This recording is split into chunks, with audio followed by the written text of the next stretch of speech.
오늘 저의 설교는 로마서 강해를 한 번 더 거르겠습니다. 저의 오늘 설교는 생활편입니다.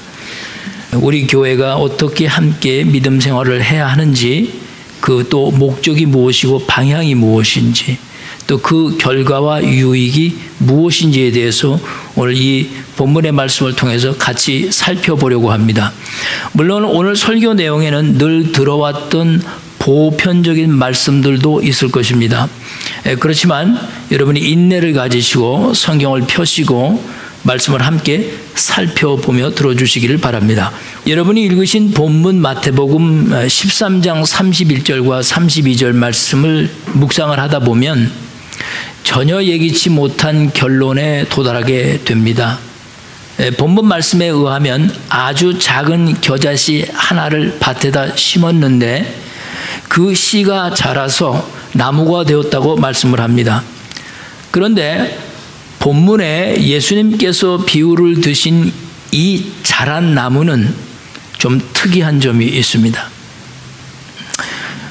여러분과 내가 모두 이미 알고 있듯이 나무는 열매를 맺어야 하는데, 오늘 이 말씀에 이 다 자란 이 나무의 결실은 열매를 맺었다고 말씀하지 않고 공중에 새들이 와서 깃드는 나무가 되었다고 말씀하고 있다는 점입니다. 그러니까 이 나무는 이 세상에서 사람들이 생각하는 보통 나무하고는 좀 다른 매우 상징적인 의미를 가지고 있는 나무임이 분명합니다.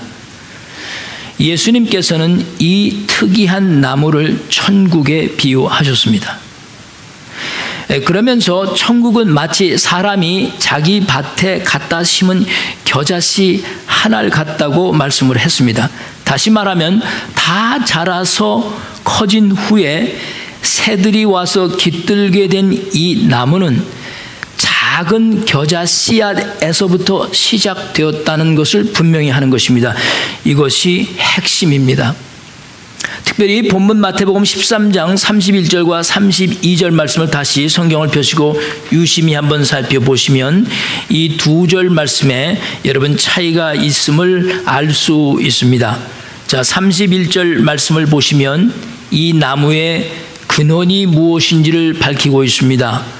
그리고 32절 말씀에는 이 나무의 그 근원의 결과를 말씀하고 있습니다. 한번 말씀을 잘 보십시오. 31절과 32절에 어떤 차이가 있는지, 새들이 와서 깃들게 된 이 나무의 근원이 무엇입니까? 겨자씨입니다. 겨자씨. 그리고 그 겨자씨는 어떻게 다루어져야만 했습니까? 꼭 어디다 심구어져야만 했습니까? 밭에다 심기워져야만 했습니다. 누구의 밭에 심기워져야만 했다고 기록하고 있습니까? 자기 밭입니다. 자, 말씀을 잘 보십시오. 만약에 씨만 있고 심기워지지 않고 또 심었어도 다른 사람 밭에 심었으면 아무 유익이 없다, 그 뜻입니다. 심지 않으면 결코 나무가 될 수 없고, 또 다른 밭에 심어버리면 결코 내 나무가 되지 못합니다. 아주 중요한 원리들을 성경이 자세하게 밝히고 있습니다. 그리고 난 후 32절 말씀에 보시면 그 심기워진 작은 씨에 대한 결과에 대해서 아주 구체적으로 말씀을 하셨는데요. 그 씨를 심은 결과가 무엇이라고 했습니까? 무슨 나무가 되었다고 했습니까? 큰 나무가 되었다고 했습니다. 그리고 공중에 새들이 와서 깃들이는 곳이 되었다고 했습니다. 그러니까 이 나무의 목적은 먹는 열매를 맺히는 나무가 아니라 새들이 와서 쉼을 얻는 나무가 되는 것이 이 나무의 목적입니다. 특이한 나무죠. 정리를 해보면 좋은 나무가 되려면 몇 가지 중요한 과정이 있다는 뜻입니다. 첫째는 나무의 근원이 되는 씨가 있어야 된다는 뜻입니다. 씨가 중요합니다. 그리고 둘째는 그 씨를 꼭 자기 밭에 심어야 합니다. 그리고 셋째 중요한 원리는 그 씨가 자라 큰 나무가 되어야만 합니다. 마지막 넷째, 누군가가 그 나무로 인해서 도움을 받고 구원을 받아야만 합니다. 이 나무가 바로 예수님께서 비유하신 천국이란 나무라 이 뜻입니다. 그러므로 여러분과 내가 이 나무처럼 되려면 오늘 이 본문에서 말씀하신 그 말씀에 따라서 먼저는 씨가 심어져야만 합니다. 씨가. 그리고 그 씨가 자라만 해야 합니다. 그리고 마지막에 새들이 와서 깃들이는 나무가 되기 위해서 여러분과 내가 해야 할 중요한 것들이 있음을 우리는 깨달아야 합니다. 그것을 32절에서 구체적으로 밝혔는데 32절을 우리 다시 한번 함께 읽도록 하겠습니다. 준비되셨죠? 시작. 이는 모든 씨보다 작은 것이로되 자란 후에는 풀보다 커서 나무가 되매 공중의 새들이 와서 그 가지에 깃들이느니라. 자, 이 말씀에는 한 나무를 두고 아주 대조적인 표현을 썼습니다. 첫 번째는 모든 씨보다 작은 것이라고 했습니다. smallest예요. smallest. 가장 작은 겁니다. 그런데 그 가장 작았던 smallest seed가 어떻게 됐습니까? 가장 큰 largest가 되어버렸습니다. 영어는 그것을 분명하게 smallest에서 largest가 됐다고 말해요. 그러니까 큰 것 중에 하나, 작은 것 중에 하나가 아니고 가장 작은 거였던 것이 가장 큰 나무가 됐다, 그 뜻입니다. 예. 다른 나무가 아니라 분명히 같은 나무인데 완전히 지금 다른 나무의 모습으로 변해 있는 것을 말씀하고 있습니다. 이 작았던 상태와 이렇게 커진 상태를 연결해주는 중요한 말씀을 하셨는데 그것이 무엇인지 한번 찾아봅시다. 작은 것과 커서라는 말 중간에 있는 것입니다. 뭡니까? 자란 후라고 했습니다. 자란 후. 아주 보잘것없이 작았던 것이 이제 아주 largest, 가장 크게 된 절대적인 이유는 무엇이냐 하면 자랐다는 겁니다. 이 아주 적었던 것이 크게 되는 과정을 이해하는 데 있어서 여러분과 제가 먼저 인정하고 가야 하는 것들이 있습니다. 첫째로 32절 말씀에 가장 먼저 인정해야 할 것은 천국은 모든 씨보다 작은 것이라는 말씀입니다. 자, 천국은요, 모든 것보다 가장 작은 것이라고 말씀하고 있는 겁니다. 혹시 여러분들 중에 이렇게 생각하시는 분들이 꽤 많습니다. 어떻게 하나님의 나라가 모든 것보다 작다고 말할 수 있겠는가? 대체적으로 사람들은 다 그렇게 생각을 합니다.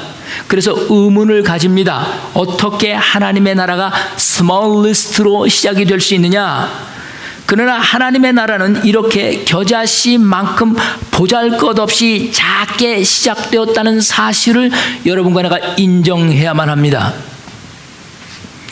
왜 예수님께서 천국이란 나무가 모든 것보다 작게 시작되었다고 말씀을 하셨을까? 그 이유는 하나님 나라의 도래가 누구에게서부터 시작이 됐습니까? 바로 예수님 자신에게서부터 시작되었기 때문입니다. 그러니까 예수님은 지금 여기서 하나님의 나라가 가장 작은 것에서부터 시작되었다는 것은 누구를 두고 말씀하시는 거냐 하면 바로 자신을 두고 말씀을 하시는 겁니다. 예수님을 보십시오. 예수님은 이 땅에 오셔서 가장 천한 대접을 받으셨지 않습니까?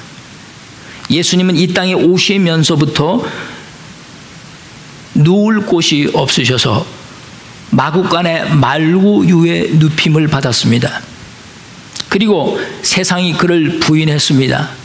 그리고 결국에는 십자가에 못 박혀 죽게 했습니다.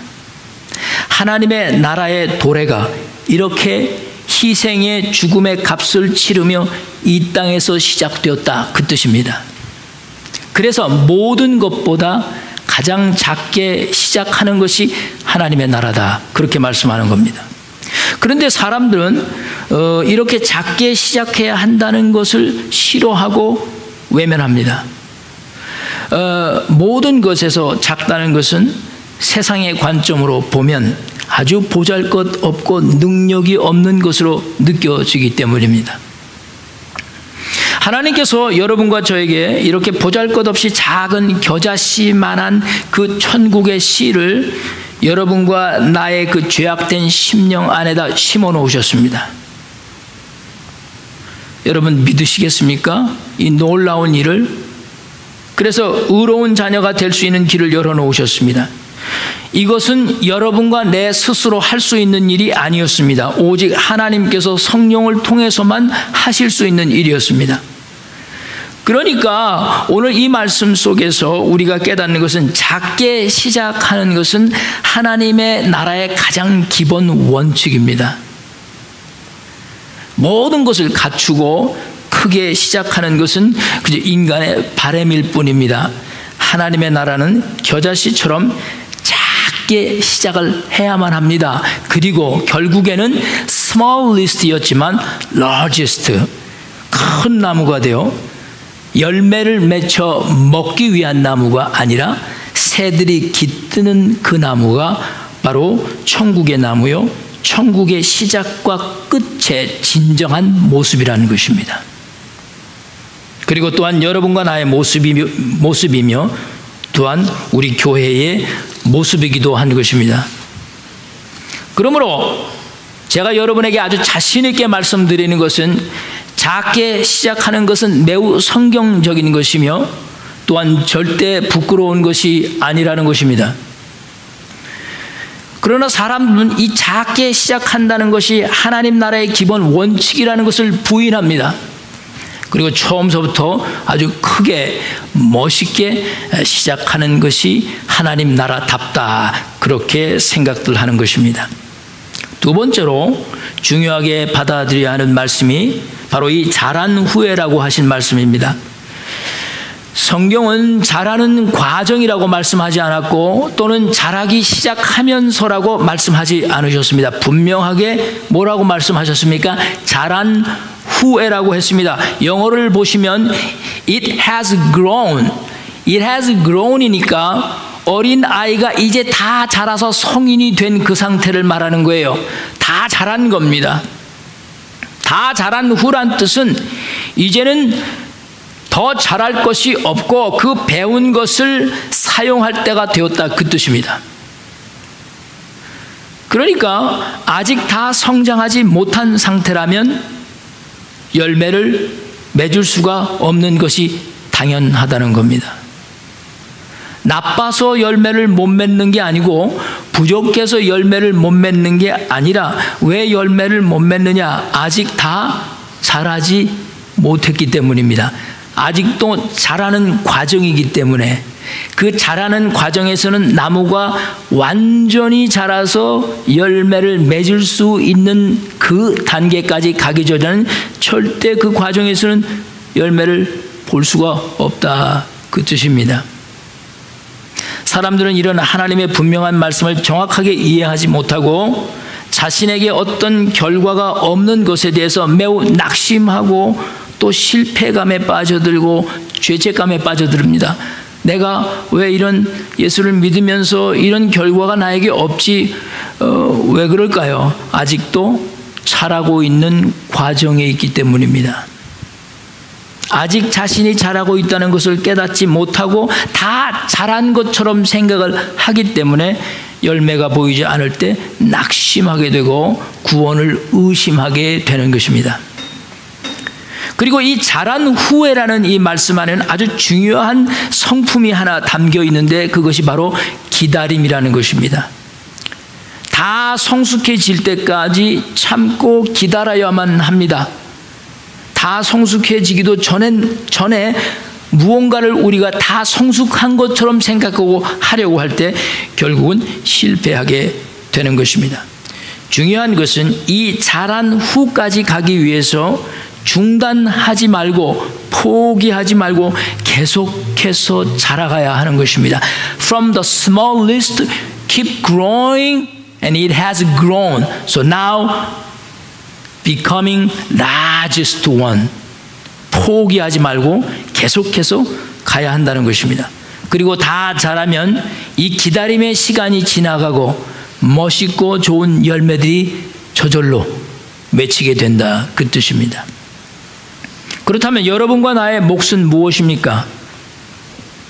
다 성숙해진 후에는 반드시 좋은 나무가 되어야 한다는 것입니다. 그래서 무엇이 와서 깃들게 해야 합니까? 새들이 와서 깃들게 할 수 있는 것이 되어야 합니다. 이것이 바로 자라나는 이유이며 또 여러분과 내가 살아야 하는 이유이기도 합니다. 그리스도인들이 종종 신앙에서 실패하는 이유는 자라가는 것에만 목적을 두었기 때문입니다. 무슨 뜻이냐 하면요, 죽을 때까지 자라가야 한다고 생각을 합니다. 그렇다면 오늘 말씀은 결코 여러분과 나에게 무의미한 말씀이 되고 말 것입니다. 나는 죽을 때까지 자라가야 한다면 끝이 없는 겁니다. 열매는 절대 맺을 수가 없는 겁니다. 그리스도인의 목적은 다 자란 후가 있다는 것을 우리는 분명히 목적으로 삼아야 합니다.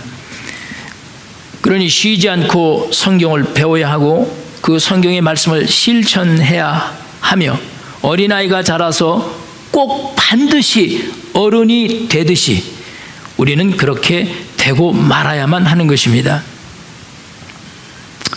그런데 자라지 못하는 경우가 종종 있습니다. 어떤 경우일까요? 그 나무를 예를 들어서 제가 설명을 해보겠습니다. 나무는 사계절과 함께 공존합니다. 그죠? 반드시 그렇습니다. 봄이 되면 가지에 무엇이 나죠? 싹이 나죠. 그러면 여름이 되면 푸른 잎이 무성하게 나타납니다. 그리고 가을이 되면 다 어떻게 되죠? 단풍이 들게 되어 있죠, 나무들은. 그리고 겨울이 오면 낙엽이 다 떨어져서 앙상한 가지만 남게 됩니다. 이런 나무들은 이 사계절에 따라 아주 건강한 나무들입니다. 싹이 나고 잎이 무성해지고 단풍이 지고 또 단풍이 다 떨어져서 앙상한 가지만 남는 나무들은 아주 건강한 나무들입니다. 그런데 어떤 나무는 겨울인데도 불구하고 찬바람이 쌩쌩 부는데도 나뭇잎들이 떨어지지 않고 탱탱탱탱탱탱탱 달려있는 나무들을 보게 됩니다. 많은 사람들은 그런 나무들을 아주 추위에서 대단히 잘 견디는 건강한 나무로 생각하시는데 사실은 건강한 나무가 아니라 병든 나무들입니다. 나무가 근본적으로 병이 들었든지 아니면 그 가지가 병이 들었든지 그 떨어져 나가야 할 죽은 나뭇잎을 떨어뜨려 버릴 수 없도록 그 힘조차 없이 병들고 연약해진 나무이기 때문에 떨어져야 할 낙엽을 떨어버리지 못하는 겁니다. 힘이 없는 겁니다. 그래서 다 메마른 낙엽이 돼서 이 죽어 없어져야 할 나뭇잎이 아직도 그 가지에 달랑달랑거리고 매달려 있는 것입니다. 그러면 이런 나무들은 어떻게 해야 합니까? 나무를 다루는 사람들에게 의하면 그런 경우에는 그 가지에 붙어있는 낙엽을 주인이 올라가서 다 떼어 주어야만 병든 나무가 살아날 수 있답니다. 그 겨울이 됐는데도 붙어있는 낙엽을 주인이 떨어뜨리지 않고 그대로 방치해두면 그 다음에 그곳에서는 싹이 나질 않아 결국은 그런 나뭇잎들이 많아지면서 나무가 점점 쇠약해져 죽어가게 되는 것입니다. 그런 나무들은 누군가의 도움이 꼭 필요하다, 그 뜻입니다. 종종 여러분과 나는 우리 주변에서 인격적으로나 성품 면에서 자라지 못하는 사람들을 보게 됩니다. 저도 그 속에 끼어 있고 여러분 모두가 그 속에 끼어 있을 수 있습니다. 왜 그렇습니까? 마음의 병이 들었든지 또 정신적으로 병이 들었든지 아니면 육신에 고칠 수 없는 깊은 병이 들었든지 그럴 때는 어떻게 해야 할까요? 나무를 생각하시면 됩니다. 자기 스스로 그것을 떨쳐버릴 수 있는 힘과 능력이 없기 때문에 다른 사람의 도움을 받아 그 문제를 해결해야 하는 것입니다. 그대로 놔두면 결국은 힘을 잃어 죽고 말게 되는 것입니다. 여러분과 내가 한 공동체 안에서 믿음 생활을 한다는 것이 주는 유익이 도대체 무엇인지를 분명하게 모르면 목적 없는 화살이 하늘을 날아가다 아무 곳에 가서 떨어져 버리는 아주 무의미한 삶을 사는 것과도 같습니다. 여러분과 나는 서로를 돕기 위해서 함께 교회에서 믿음 생활을 하는 것입니다. 가족이 상을 당했을 때라든가, 여러분이 삶의 어려움을 느끼고 방황할 때라든가, 병들어 고생해서 일어날 힘조차 없을 때라든가, 아니면 너무나 삶의 무거운 짐으로 말미암아 스트레스에 쌓여 있어서 그것에서부터 헤어나오지 못하는 그런 삶일 때 살아있는 공동체는 서로를 돕는 것입니다. 조그마한 정성으로 음식을 나누기도 하고 진심으로 기도해 주기도 하며, 또 기쁜 일은 함께 기뻐하고 슬픈 일은 함께 슬퍼하며 괴로운 일은 함께 괴로워하는 것입니다. 그래서 내가 혼자가 아니었구나, 내 가족만이 있는 것이 아니었구나, 내 주위에는 바로 이런 분들이 곁에 있구나 하는 것을 깨닫게 해주고 알게 해주고 느끼게 해주는 것이 바로 우리가 믿음으로 교회를 함께 섬기는 유익입니다. 오늘날 교회가 그런 모습을 상실됐다는 것은 이미 여러분은 잘 아실 겁니다. 종종 어떤 교인들은 한 교회를 섬기면서도 도움받기를 매우 불편해 하시는 분들이 있습니다. 그래서 도움받지도 않으려고 하고 도움 주기도 싫어하시는 그런 분들이 참 많은데요. 너는 너, 나는 나, 이렇게 사는 거야. 우리는 그저 한 번 와서 예배 볼 때 만나고, 그리고 너는 너, 나는 나, 또 이렇게 사는 거야. 사실 이것은 엄연히 말씀드리면 성경적인 그리스도인의 삶은 되지 못하는 것입니다.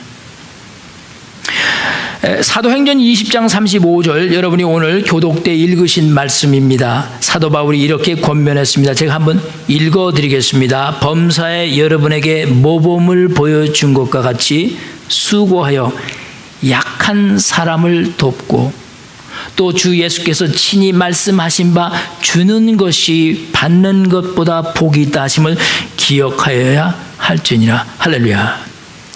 그러므로 여러분과 나는 이제 한 단계 더 나아가서 진정한 그리스도 안에서의 교제를 나누어야만 합니다. 그래서 그런 교제를 나누기 위해서 필요한 것이 예배가 아니라 바로 소그룹 활동인 것입니다. 소그룹은 예배하고는 완전히 다릅니다. 소그룹에서는 예배에서 경험할 수 없는 것을 나누고 경험하는 것이 소그룹입니다. 소그룹이 예배처럼 되면은 안 됩니다.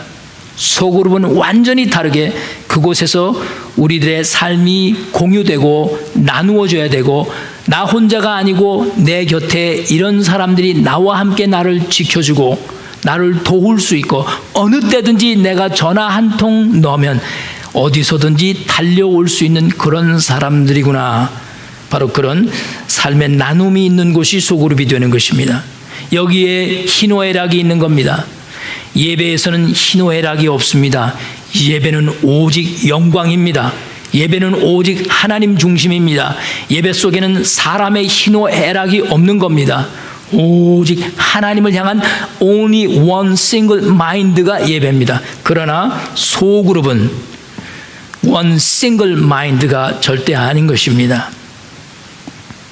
바로 오늘 본문 말씀에서 여러분이 읽은 그 예수님이 비유했던 그 천국의 나무, 새들이 깃드는 곳, 이 새들이 깃드는 곳 또한 소그룹의 진정한 모습인 것입니다. 그래서 앞으로 이런 소그룹의 모임에 대해서는 저는 겨자씨라는 이름을 붙이는 것이 가장 성경적이겠구나 하는 생각을 해보았던 것입니다. 영어로는 mustard seed 그룹이라는 거죠. 예. 그리고 저희 교회는 이 소그룹 모임을 오늘 처음으로 시작하려고 하는 것입니다. 그러므로 복음의 씨앗은 이 세상의 어떤 시작보다도 가장 작게 보이는 시작임이 분명합니다. 그리고 조직 안에 심기워진 것이 아니고 여러분 한 사람 한 사람 심령 안에 심기워진 생명의 씨앗입니다. 그래서 조직 안에 심기워진 거라면 눈에 보이지만 여러분 내 안에 심기워진 생명의 씨앗이기 때문에 잘 보이지가 않습니다. 그러니까 세상의 다른 모든 시작과는 다르다고 인정해야만 하는 것입니다. 그러므로 결론적으로 말씀드리면 작다는 것은 결코 부끄러운 것이 아닌 겁니다. 교회 건물이 없다고 해서 교회가 없는 것이 아닙니다. 정말 부끄러운 것은 잘하지 못하는 것입니다. 여러분 아바카도 씨를 보셨습니까? 아바카도 씨는요 백견에 보면 기가 막힙니다. 그냥 맨들맨들한 게 그냥 동그래가지고 얼마나 큰지 말이에요. 뭐 돌덩이 같이 말이에요. 씨 같지가 않아요. 근데 너무 크고 맨들맨들하다 보니까 이게 과연 씨일까 하는 생각이 듭니다. 씨가 크다고 좋은 것은 아닙니다. 크던 적던 잘하지 못하면 그것이 부끄러운 것입니다. 교회를 시작한 후에 저희가 44번째 주일 예배를 드리면서 많은 분들이 저희 교회에 왔다 가셨습니다. 저희 교회에 오셨던 분 중에 저희 교회 예배를 참석하시고 난 후에 이렇게 말씀하시는 분이 계셨습니다. 아이고 목사님 교회가 쥐꼬리만하네요. 그분은 우리 교회의 외형적인 모습을 본 것이죠. 틀린 견해가 절대 아닙니다. 그러나 저는 그분의 그 표현에 그분의 그 표현을 저는 어떻게 받아들였냐 하면 우리 교회는 모든 씨 중에서 가장 작은 겨자씨 같군요 라고 이해하고 받아들였습니다. 처음부터 몇십 명, 몇백 명 놓고 웅장하게 시작하는 교회는 사실상 성경과 부합되지 못하는 겁니다. 가장 성경적인 천국과 같은 교회는 겨자씨 같이 시작하는 교회. 그래서 결국은 끊임없이 포기하지 않고 끝까지 자라갈 때 라지스트 하게 되는 겁니다.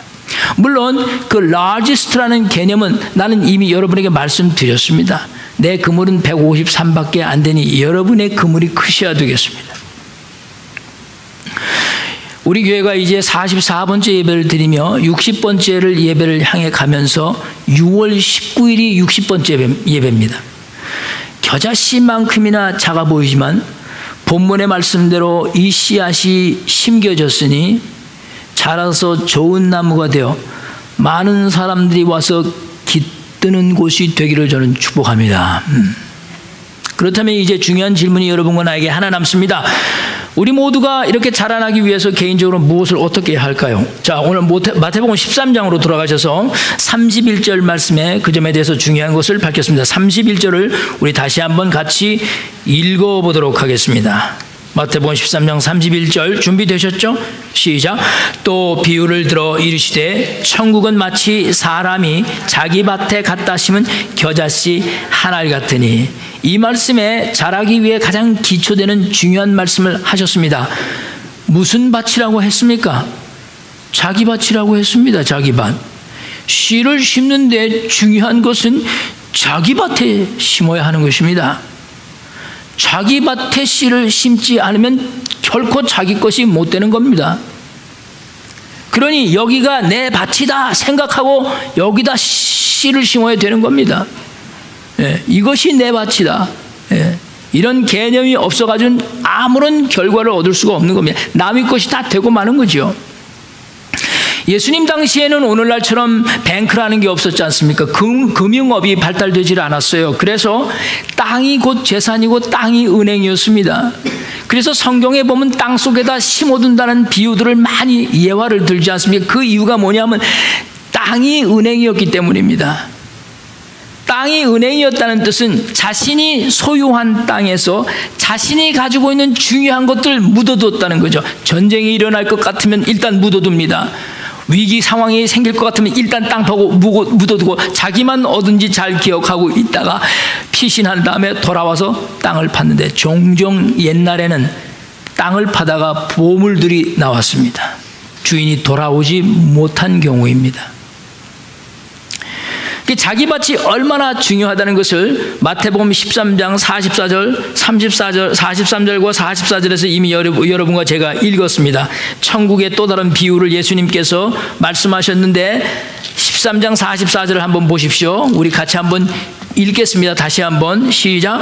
천국은 마치 밭에 감추인 보화와 같으니 사람이 이를 발견한 후 숨겨두고 기뻐하며 돌아가서 자기의 소유를 다 팔아 그 밭을 사느니라. 이 말씀에 보시면 밭에서 보화를 발견한 한 사람이 있었습니다. 그 사람은 이 밭 주인이 아니었습니다. 이 사람은 고용인이었습니다. 그래서 밭을 갈다 땅 속에서 무엇을 발견했습니까? 보화를 발견했습니다. 예, 아까 말씀드린 데처럼 누군가가 심어두었던 보화가 나온 것입니다.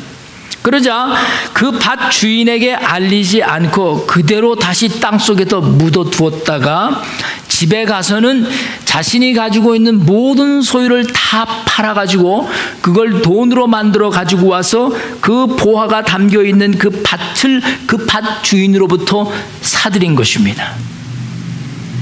만약에 그 밭에 숨겨진 보화가 그 밭의 주인의 것이었다면 그 주인이 그 밭을 이 사람에게 팔았겠습니까? 안 팔죠. 그러니 밭 주인도 그 속에 보화가 들어있었다는 것을 몰랐다는 것입니다. 그러니 밭 주인의 보화도 아니었던 겁니다. 주인은 그 땅 속에 보화가 있었는지 알지 못했습니다. 그러므로 여러분과 나에게 중요한 것은 자기 밭이라고 생각을 하셔야 됩니다. 남의 밭이다, 이건 내 밭이 아니다라고 생각하는 한에는 절대 여러분 거기서 아무런 유익을 얻을 수가 없다 그 말입니다. 그래서 자기 밭이라고 생각을 하고 거기다 투자를 해야 자신의 것이 된다는 뜻입니다. 이와 같이 여러분과 내가 자라나기 위해서는 제일 먼저 자신의 것에다 투자할 줄 알아야 합니다. 예수를 믿고 교회를 출석한다는 것은 여러분과 내 자신의 영원한 것을 투자하는 거룩한 행위입니다. 그러므로 나의 구원, 나의 인격, 나의 성품, 나의 헌신이 보다 더 중요한 것입니다. 다른 사람의 인격, 다른 사람의 구원, 다른 사람의 성품, 다른 사람의 헌신보다도 내가 먼저 제일 중요한 것입니다. 미국의 유명 백화점 중에 설교를 이제 정리를 하려고 합니다. 미국의 유명 백화점 중에 J.C. 펜이라는 100년이 넘은 백화점이 있죠. 지금 여러분 아시다시피 이 시대의 모든 백화점들이 생사기로에 놓여 있습니다. 왜냐하면 앞으로의 젊은 세대들이 백화점을 가지 않기 때문입니다. 그래서 백화점은 이제 사양길로 접어든 겁니다. 이런 생사의 기로에서 2015년 8월에 J.C. 펜이 백화점이 새로운 CEO를 발탁했습니다. 그 사람 이름이 마빈 앨리슨이라는 흑인입니다. 그 전에 있던 CEO는 J.C. 펜이가 살아나기 위해서는 모든 걸 변화시켜야 됩니다. 시대에 맞춰가야 합니다. 그래서 다 바꿨습니다. 돈을 엄청 들였습니다. 그러나 결국 이익에 실패했습니다. 이 마빈 앨리슨이라는 사람이 J.C. 펜이 새롭게 CEO로 부임하자마자 그가 제일 먼저 취급했던 것이 남성 구두입니다. 보통 여성 구두만 취급했는데, 예. 그리고 구두와 신발을 옷 입는 곳하고 떨어져 놓아서 이득이 없다 보고 남자들 스웨트, 정장을 판매하는 바로 그 옆에다 구두방을 만들었습니다. 그래서 적지 않은 효과를 보았습니다. 근데 그것만이 아니었습니다. 이 마빈 앨리슨은 1센트 품목을 만들었습니다. 1센트 품목. 보통 요즘에 가면은 one get one free 하지 않습니까? 하나 사면 하나 주고 두 개 사면 세 번째 건 뭐 50%를 까고 이런 세일 전략을 쓰지 않습니까? 그래서 이 마빈 앨리슨은 차라리 one get one free로 줄 바에야 1센트 품목으로 가져가라는 겁니다. 그래서 1센트 주고 가져가는 품목들을 만드는 겁니다. 그래서 시너지 효과를 내는 겁니다. 사람들로 하여금 오게 만드는 겁니다. 하나를 사면 하나를 공짜 주는 게 아니고 아예 1센트 품목을 만들어 버리는 겁니다. 그런데 이 마빈 앨리슨이 CEO로 부임하면서 가장 두드러지게 강조한 것이 있습니다. 보통 백화점을 종종 순회하는 그 백화점 간부들이 아주 비싼 옷들을 입고 고급 백화점에서 파는 옷들을 입고 나타난다는 거죠. 그래서 마빈 앨리슨은 바로 이 점을 시정해야 했다고 밝히고 있습니다. 자기 회사의 것을 사랑하지 않으면서 어떻게 다른 사람들에게 자신의 것을 팔 수 있겠냐는 겁니다. 그래서 모든 제시페니의 간부들이 백화점을 순회할 때 제시페니 옷을 입으라고 했습니다. 저는 이 얘기를 들으면서 가슴에 와 닿은 것이 있습니다. 이렇게 살아야 된다. 제시페니 간부들이 노스롬 옷 입고 노스롬 넥타이 메고 나타나서야 그 제시페니가 살 수 있겠냐는 겁니다. 자신을 사랑하지 못하고 자신의 것을 사랑하지 못하고 자신의 가정을 사랑하지 못하고 자신의 교회를 사랑하지 못하고 자신의 사업을 생명처럼 사랑하지 못하는데 거기서 무슨 결실을 얻겠냐는 바로 그겁니다. 사랑한다는 것에는 국경만 필요 없는 게 아니고 나이도 필요 없습니다. 능력도 필요 없는 겁니다. 사랑에는 아무것도 필요 없습니다. 오직 사랑만이 필요한 것이 사랑인 겁니다. 바로 마빈 앨리스 이 새로운 CEO는 제시페니 사원들에게 자신의 회사를 사랑하라. 자신이 파는 물품을 자기 것처럼 사랑해서 입고 다니라고 권했던 것입니다. 그래야 이 치열한 경쟁에서 그나마 살아남을지도 모르겠다 말씀하는 겁니다. 나는 이 마빈 앨리스 같은 사람을 참 존경합니다. 마지막으로 오늘 다른 본문 누가복음 6장 44절 말씀을 보시면 나무에 관해서 예수님께서 말씀하셨지 않습니까? 나무는 각각 무슨 열매로 아나니 그 열매로 아나니 가시나무에서 어찌 무화과를 내며 또는 찔레에서 어찌 포도들을 내겠느냐. 자, 근데 마지막 말씀을 보시면 우리 누가복음 6장 44절로 가셔서 그 마지막에 보시면 또는 찔레에서 포도를 따지 못하느니라 아주 분명하게 단호하게 말씀하셨습니다. 무화과 나무에서 무화과 열매를 보니까 이게 무화과 열매였구나. 이렇게 생겼구나. 멋있구나. 맛있구나. 참 좋구나. 당연한 결과 아닙니까? 그런데 반대로 무화과 나무에서 가시가 나오면 아니 왜 이런 게 나왔지? 이런 게 나오면 안 되는데 어찌 이럴 수가 있는 것이지. 무화과 나무에서 절대로 가시가 나와서는 안 된다는 겁니다. 예수님은 단호하게 말씀하셨지 않습니까? 찔레 나무에서 포도를 따지 못합니다.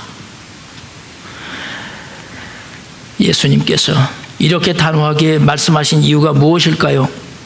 사람들의 생각에는요 이런 게 있어요. 나쁜 나무에서도 간혹 좋은 열매가 맺힐 수도 있다라고 생각을 하거든요.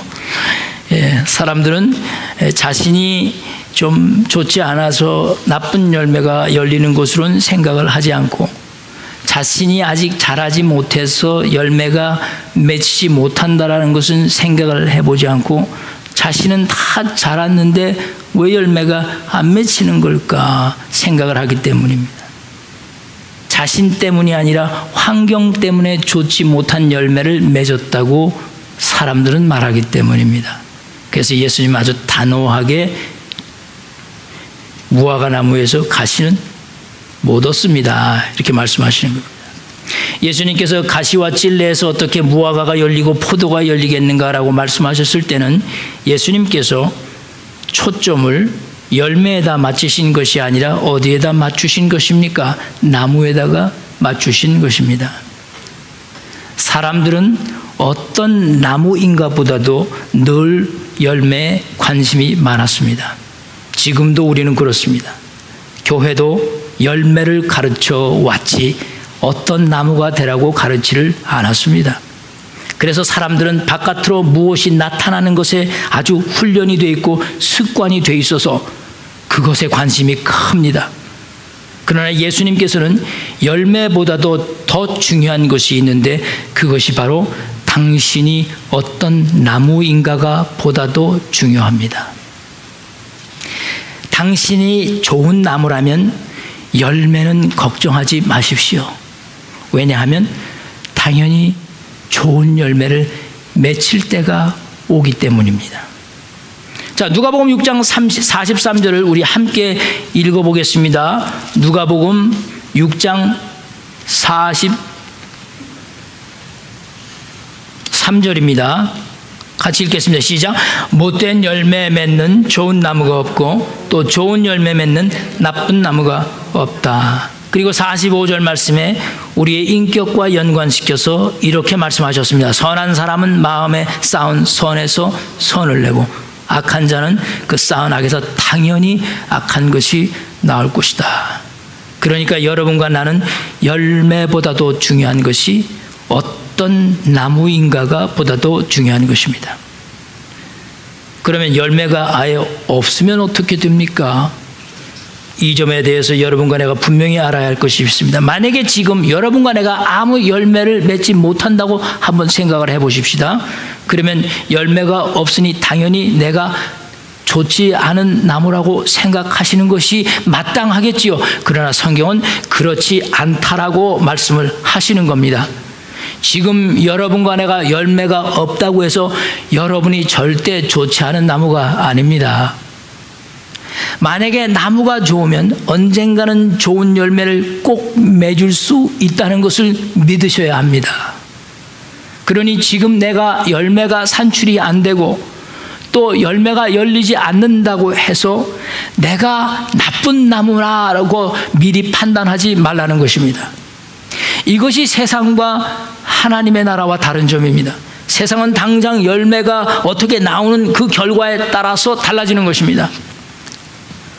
아무 결과라도 만들어내야만 하는 것이 세상입니다. 그래야 좋은 나무로 인정을 받으니까요. 사기를 치든지 뭘 하든지 어떻게 해서든지 불려놔야 그래야 좋게 보이기, 훌륭하게 보이기 때문입니다. 내가 지금 어떤 실력이 당장 나타나지 않으면 일단 나는 모자라는 사람이고 능력이 없는 사람이고 부족하다고 인정받게 되는 바로 그것이 세상이기 때문입니다. 그러나 우리 하나님은 그렇게 말씀하지 않으시는 겁니다. 하나님은 지금 여러분과 내 나무에 열매가 지금 비록 없어도 당신이 좋은 나무라면 꼭 열매를 맺는다는 것을 믿으십시오. 그러니 여러분과 나의 목적은 무조건 무슨 열매를 맺으려고 하지 말고 일단 좋은 나무가 되도록 계속해서 자라가셔야 합니다.